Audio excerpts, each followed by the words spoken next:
दोस्तों वीडियो के नीचे जो चैनल का नाम दिख रहा है कुछ अलग कुछ रोचक, उसके साइड में जो लाल रंग का सब्सक्राइब लिखा हुआ है उसको क्लिक करके साइड में जो बेल आइकन है, घंटा का आइकन, उसको ऑल कर दीजिए ताकि मैं जब भी वीडियोस अपलोड करूं आपको जानकारी मिले, आपको एसएमएस मिले, नोटिफिकेशन मिले। ठीक है, स्वागत है मेरे चैनल पर। दोस्तों पिछले वीडियो पे हमने पढ़ा था भीष्म पितामह द्वारा युधिष्ठिर को इंसान के 7 दुश्मनों के बारे में बताना और पूर्व जन्म की कर्म का फल के बारे में बताना। तो पिछले सारे वीडियोस आप देख सकते हैं। इस वीडियो के नीचे चैनल के नेम पे क्लिक कीजिएगा और प्लेलिस्ट में जा कर के देख सकते हैं।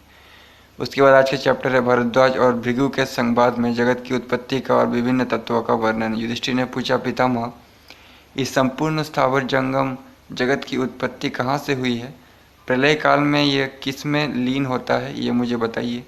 आकाश, समुद्र, पर्वत, मेघ, भूमि, अग्नि और वायु सहित इस संसार का किसने निर्माण किया है?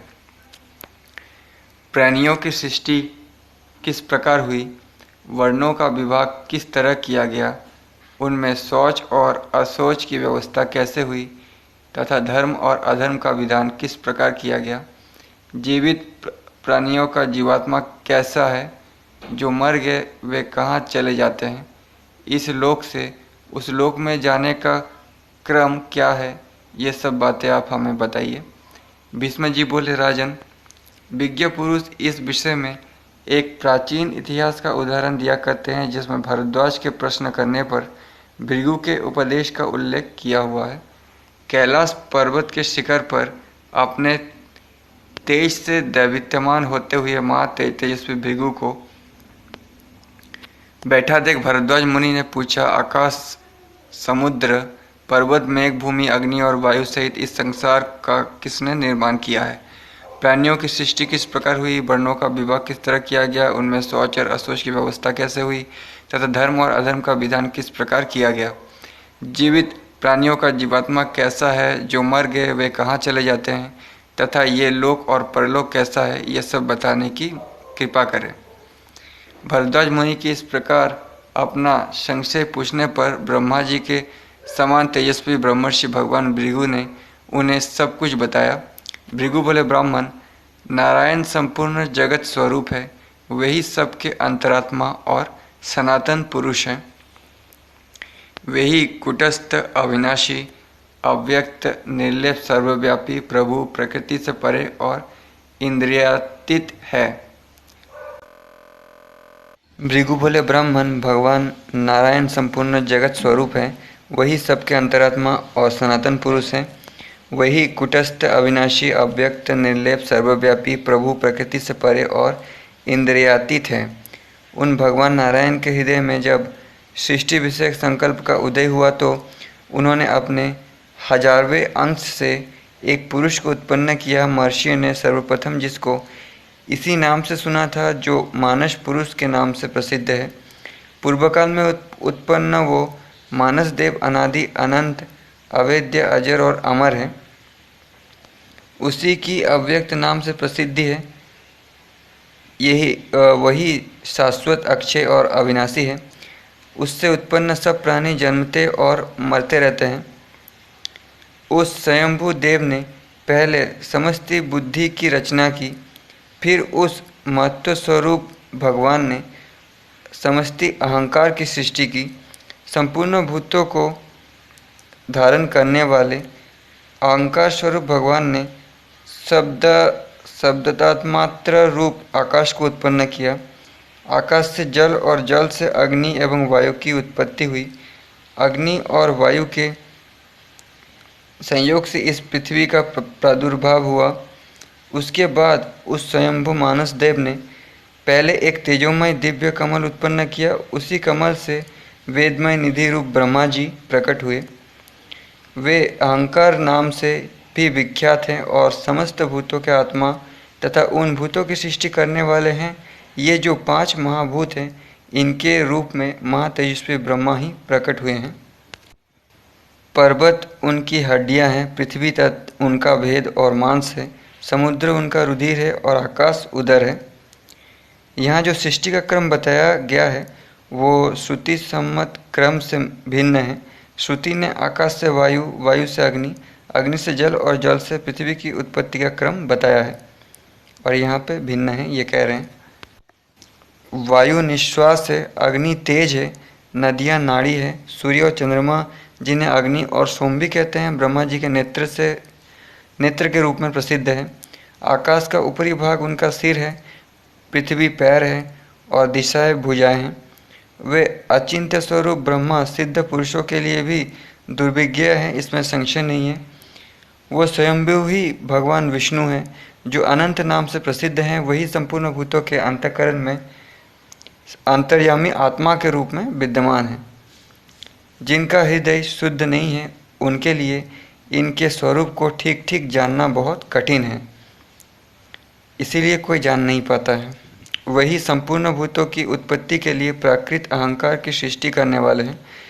तुमने मुझसे जो पूछा था कि इस विश्व की उत्पत्ति किससे हुई है, वो सब मैंने तुम्हें बता दिया।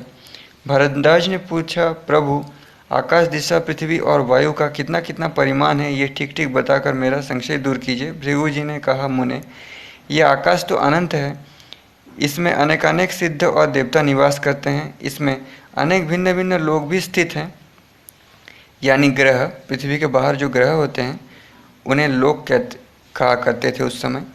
ये बड़ा ही रमणीय है और इतना महान है कि कहीं इसका अंत नहीं मिलता। ऊपर तथा नीचे जाने से जहाँ सूर्य चंद्रमा नहीं दिखाई देते, वहाँ सूर्य और अग्नि के समान तेजस्वी देवता स्वयं अपने प्रकाश से ही प्रकाशित होते हैं मानत, परंतु वे तेजस्वी नक्षत्र स्वरूप देवता भी इस आकाश का अंत नहीं देख पाते, क्योंकि ये दुर्गम और अनंत है। यह बात तुम्हें मेरे मुख से सुनकर अच्छी तरह समझ लेनी चाहिए। ऊपर ऊपर प्रकाशित होने वाले स्वयं प्रकाश देवताओं से ये अप्रिमेय आकाश भी भरा पूरा सा प्रतीत होता है। पृथ्वी के अंत में समुद्र है, समुद्र के अंत में घोर अंधकार है, अंधकार के अंत में जल है और जल के अंत में अग्नि की स्थिति बताई गई है।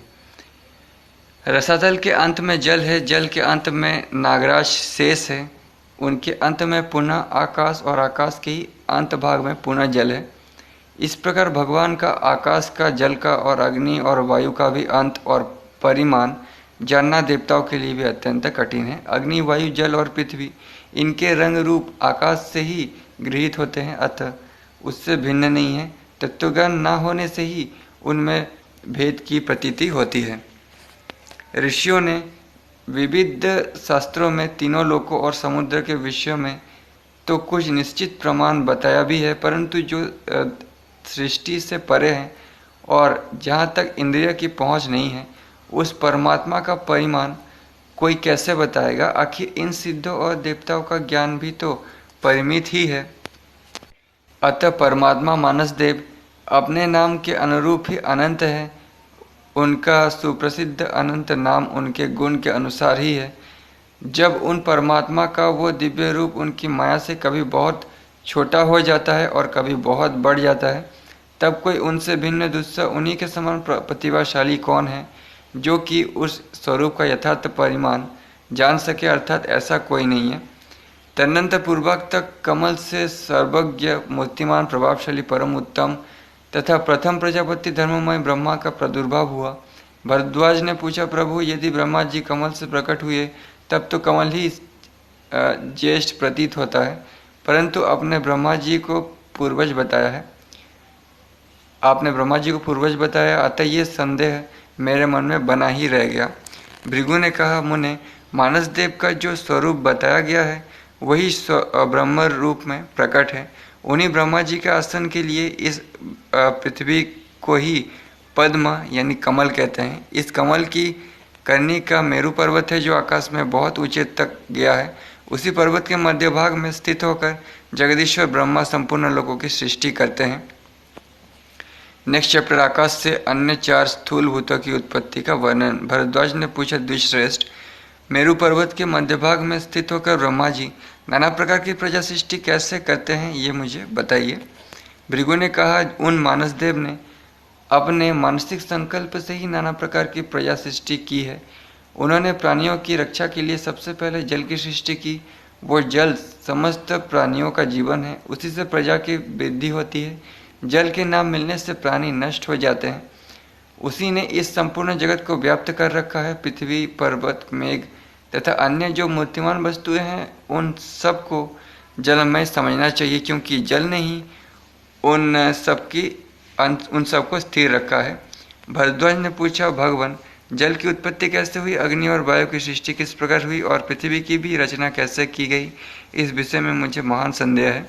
भृगु ने कहा, ब्राह्मण, पूर्व काल में जब ब्रह्मकल्प चल रहा था, उस समय ब्रह्मर्षियों का परस्पर समागम हुआ। उन महात्माओं की उस सभा में लोक सृष्टि विषयक संध्या उपस्थित हुआ।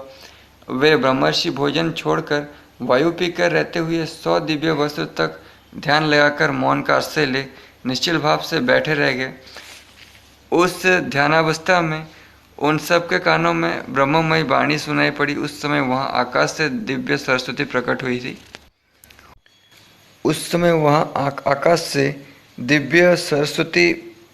थी।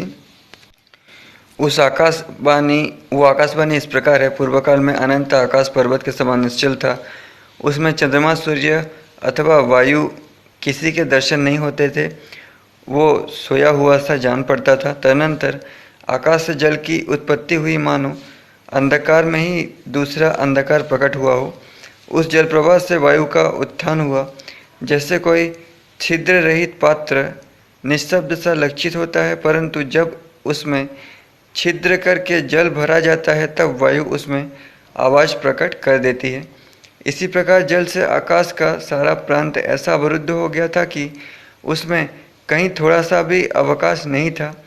तब उस एकावर्णव के तल प्रदेश का भेदन करके बड़ी भारी आवाज़ के साथ वायु का प्राकट्य हुआ।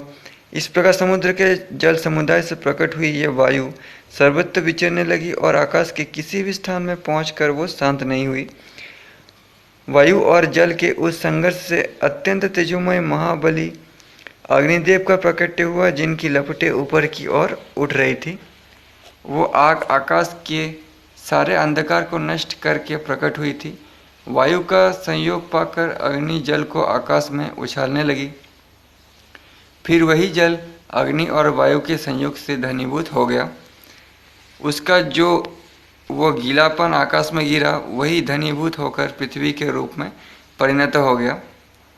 इस पृथ्वी को संपूर्ण रसोगंधों और स्नेह तथा प्राणियों का कारण समझना चाहिए। इसी से सबकी उत्पत्ति होती है। पंच महाभूतों के गुणों का विस्तार पूर्वक वर्णन। भरद्वाज ने पूछा, भगवान, लोकों में ये 5 धातु ही महाभूत कहलाते हैं, जिन्हें ब्रह्मा ने सृष्टि के आदि में रचा था। यही उन समस्त लोकों में व्याप्त है। परंतु जब महाबुद्धिमान ब्रह्मा जी ने और भी हजारों भूतों की रचना की है, तब इन 5 को ही भूत कहना कहाँ तक युक्ति संगत है? भृगु ने कहा, मुने, ये 5 भूत ही असीम है, इसलिए इन्हीं के साथ महाशब्द जोड़ा जाता है। इन्हीं से भूतों की उत्पत्ति होती है, अतः इन्हीं के लिए महाभूत शब्द का प्रयोग सुसंगत है। प्राणियों का शरीर इन 5 महाभूतों का ही संगात है। इसमें जो चेष्टा या गति है वो वायु का भाग है, जो खोखलापन है वो आकाश का अंश है, गर्मी अग्नि का अंश है, लहू आदि तरल पदार्थ जल के अंश है और हड्डी मांस आदि ठोस पदार्थ पृथ्वी के अंश है।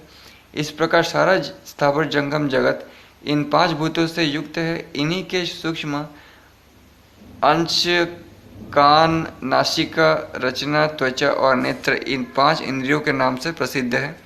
भरद्वाज ने पूछा, भगवान, आपके कथनानुसार यदि समस्त स्थावर जंगम पदार्थ इन 5 महाभूतों से ही संयुक्त है, तो स्थावरों के शरीर में तो 5 भूत नहीं दिखाई देते हैं। वृक्षों के शरीर में गर्मी नहीं है, कोई चेष्टा भी नहीं है तथा वास्तव में वे धन हैं, अतः उनके शरीर में 5 भूतों की उपलब्धि नहीं होती है। वे ना तो सुनते हैं, ना देखते हैं, ना गंध ना रस का ही अनुभव करते हैं और ना उन्हें स्पर्श का ही ज्ञान होता है। फिर वे पंचभौतिक कैसे कहे जाते हैं? उनमें ना तो द्रवत्व देखा जाता है, ना अग्नि का अंश, ना पृथ्वी और वायु का ही भाग उपलब्ध होता है। आकाश तो अप्रमेय है, अतः ये भी वृक्षों में नहीं है, इसलिए वृक्षों की पांचभौतिकता नहीं सिद्ध होती है। भृगु जी ने कहा, मुने, यद्यपि वृक्ष ठोस जान पड़ते हैं तो भी उनमें आकाश है, इसमें संशय नहीं है। इसी से उनमें नित्य प्रति फलमूल आदि की उत्पत्ति संभव हो सकती है। वृक्षों के भीतर जो ऊष्मा या गर्मी है, उसी से उनके पत्ते, छाल, फल, फूल कुमलाते हैं, मुरझा कर झड़ जाते हैं।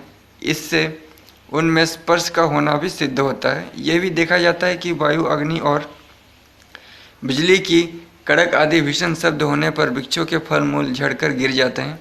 शब्दों का ग्रहण तो श्रवणेन्द्रियों से ही होता है।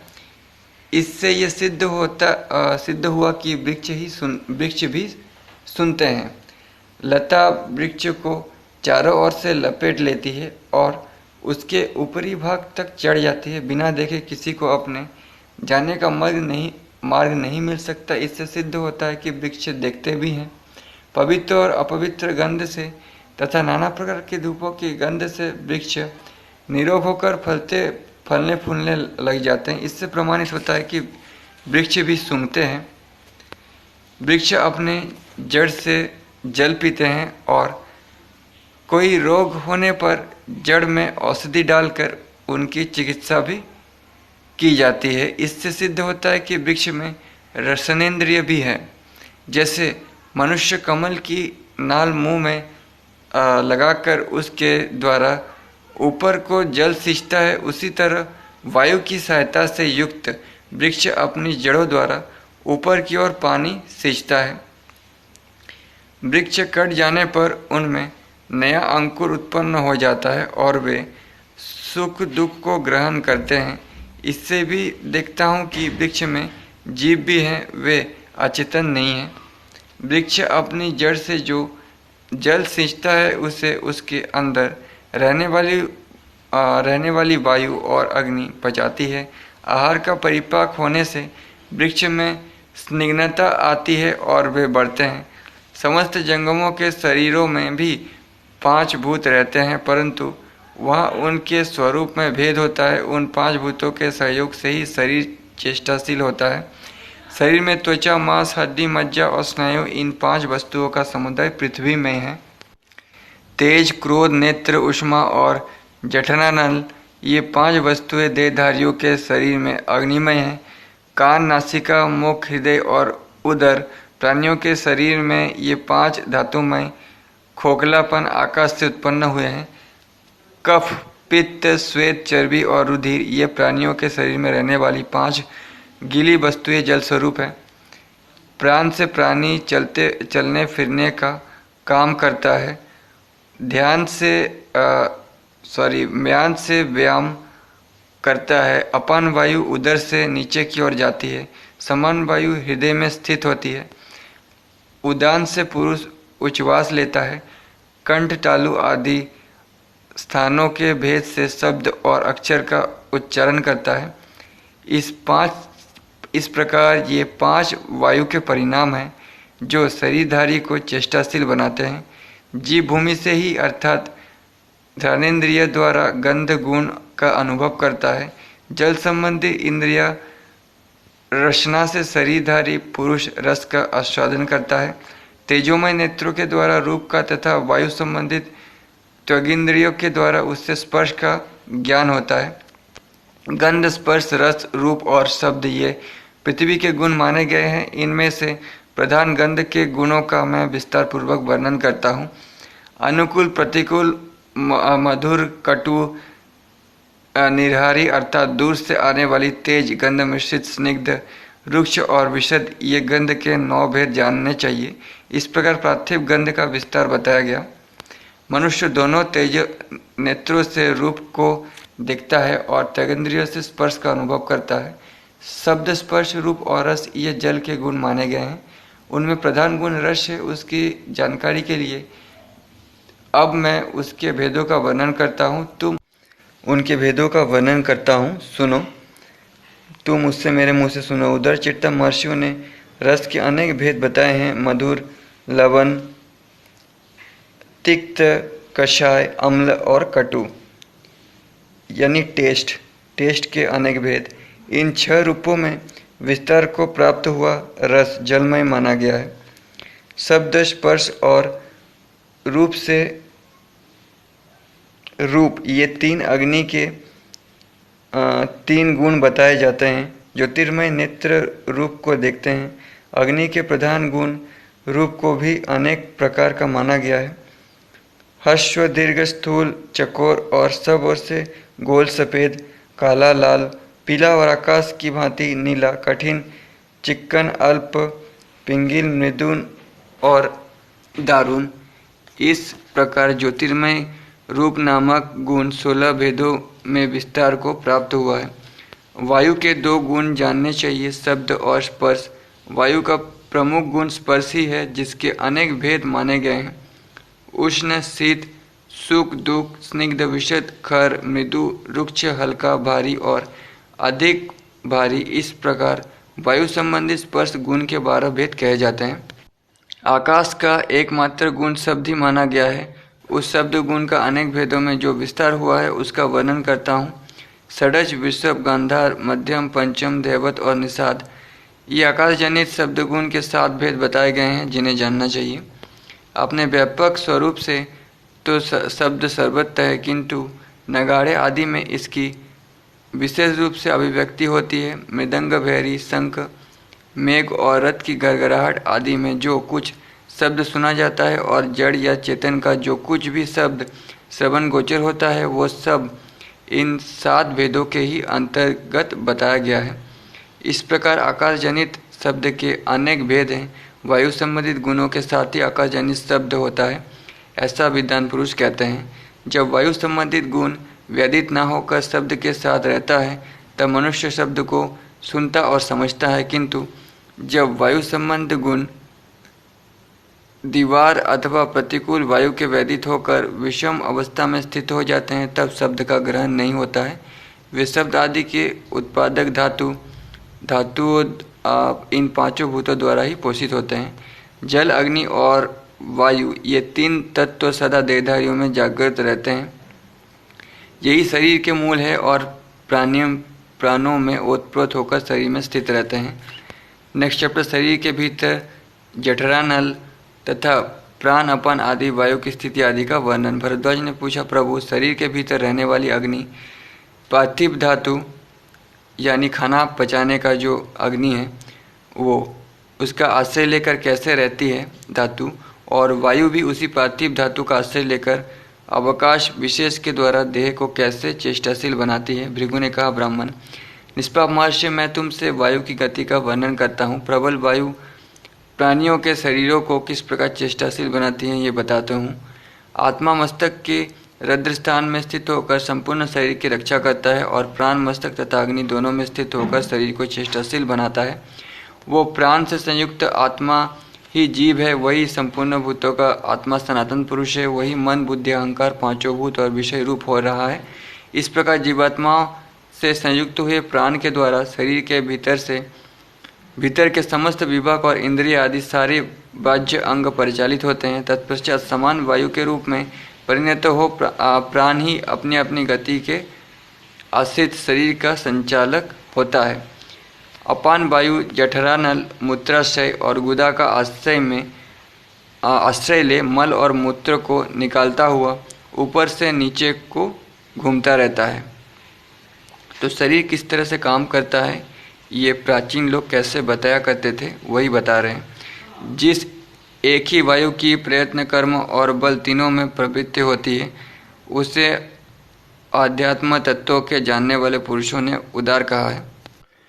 जो मनुष्य के शरीर में और उनकी समस्त संधियों में भी व्याप्त है, उस वायु को व्यान कहते हैं। शरीर के समस्त धातुओं में व्याप्त जो अग्नि है, वो समान वायु द्वारा संचालित होती है। वो समान वायु ही शरीरगत रसों, धातुओं और इंद्रिय, कफ आदि का संचालन करती हुई संपूर्ण शरीर में स्थित है। अपान और प्राण के मध्य भाग नाभि में प्राण और अपान दोनों का आश्रय लेकर स्थित हुआ जठरानल खाए हुए अन्न को भाली भांति पचाता है। मुख से लेकर गुदा तक जो महान स्रोत प्राण के प्रवाहित होने वाले मार्ग हैं, वही अंतिम छोर में गुदे के नाम से प्रसिद्ध है। उसी महान स्रोत से देहधारियों के अन्य सभी छोटे छोटे स्रोत, प्राणों के संचरण मार्ग और नाड़ी समुदाय प्रकट होते हैं। उस स्रोतों द्वारा सारे जंगमों में प्राणों का संबंध या प्रसार होने से उसके साथ रहने वाले जठरानल का भी संबंध या प्रसार हो जाता है। प्राणियों के शरीर में जो गर्मी का अनुभव होता है उसे उस जठरानल का ही ताप समझना चाहिए। वही देहधारियों के खाए हुए अन्न को पचाता है। अग्नि के वेग से रहता हुआ प्राण गुदे के निकट जाकर प्रवाहित हो जाता है, फिर ऊपर की ओर लौटकर समीपवर्ती अग्नि को भी ऊपर उठा देता है। नाभि से नीचे पाक्षय और ऊपर आमाशय स्थित है तथा नाभि के मध्य भाग में शरीर संबंधित सभी प्राण स्थित हैं। शरीर का साइंस यानी फिजिकल साइंस उस समय किस तरह से बताया जाता था, देखिए सब ठीक ही बता रहे हैं। आज के साइंस के हिसाब से देखा जाए तो वे समस्त प्राण हृदय से इधर उधर और ऊपर नीचे प्रस्थान करते हैं। इसीलिए 10 प्राणों से परिचालित होकर सारी नाड़ियाँ अन्न का रस बहन करती है। ये मुख से लेकर गुदा तक का जो महान स्रोत है वो योगियों का मार्ग है। उससे वे योगी परम पद को प्राप्त होते हैं। जिन्होंने सारे क्लेशों को जीत लिया है वो सर्वत्र समदर्शी और धीर है तथा जिन महात्माओं ने सुषुम्ना नाड़ी के द्वारा मस्तक में पहुंचकर वही अपने आप को स्थित कर दिया है। प्राणियों के प्राण, अपान आदि सभी वायु में स्थापित हुई जठराग्नि शरीर में ही रहकर सदा अग्निकुंड में रखी हुई अग्नि की भांति प्रज्वलित होती रहती है। नेक्स्ट चैप्टर, जीव की सत्ता पर नाना प्रकार की युक्तियों से शंका उपस्थित करना।